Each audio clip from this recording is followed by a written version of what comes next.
Hi Pat, got another video here for you. Just wanted to walk through some of the controls to the left of your steering wheel. So this will be your headlight controls with this dial. So when it's in the top position there, that is your off position. First click down is going to be your parking lights. Second click down is your automatic headlights, and that is also automatic high beams. So when you're driving at night, your high beams will turn on automatically for you and shut off as soon as it senses a vehicle.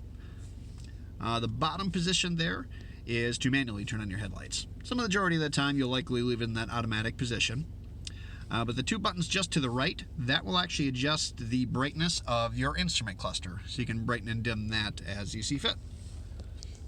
Down on the floor panel here, you'll notice you've got your hood release. And you'll notice it does say pull 2 times. And the reason for that is there is no latch now underneath the hood. You pull it the first time to release it. The second time is like hitting that latch underneath your hood if you ever need to open that up.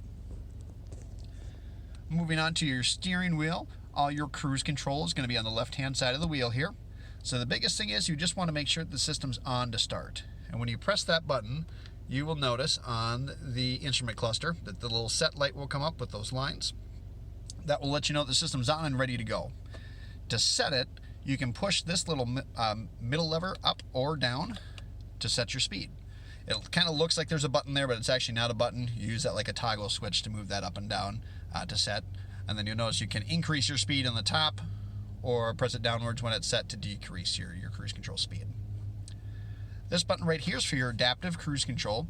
What adaptive cruise control does is when you have your cruise set come up on a vehicle that's going slower, the vehicle will actually slow down to match the speed of the vehicle in front of you. This line will adjust how closely you want to follow a vehicle. So as you notice, when you press that button, it's going to change those lines. The greater the number of lines, the further back you'll follow. The less lines, the closer you'll follow the vehicle in front of you.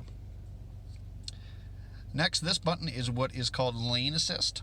So that will turn on and off your lane keeping assist. If you start to move outside the lanes as you're driving down the road, the vehicle will actually pull you back into the center of the lane. And you can shut that off just as simple as hitting that button. And it's going to tell you up in the instrument cluster whether or not, or when you hit that to let you know if it's on or off. Lastly, you've got your cancel button here. So when you've got your cruise set, you can just hit that or the brake to cancel your cruise control. Your buttons across the bottom here will be for your volume control for the radio. So decrease volume, increase volume, and mute the radio. I will shoot another video here for the opposite side of the steering wheel. We'll get into some of the radio controls and the temperature controls as well. But again, any questions, feel free to give me a shout. Thanks, Pat.